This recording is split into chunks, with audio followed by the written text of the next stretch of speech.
រុនសួស្ដីនេះម៉ោង5ជាងអូទេសភាពស្អាតណាស់យ៉ាស្អីគេនេះរនុករនានៅលើថ្មណាខ្លាំងមកគេដែរនេះខាងនេះ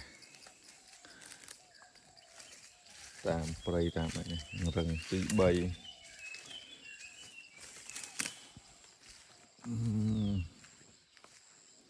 ខ្ញុំមិញជៀនត្រីនឹងដោះមកណាទេខ្ញុំ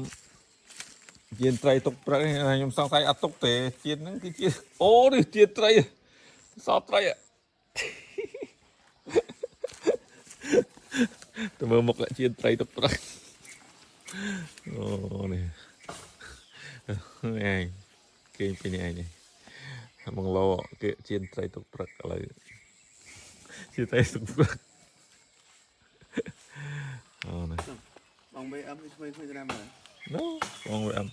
មិនចូលតង់ហ្នឹងបងបីអឹមដេកទៅនោះវិញបាទថ្មីងើបទៅណាអស់លីងបងស៊ីល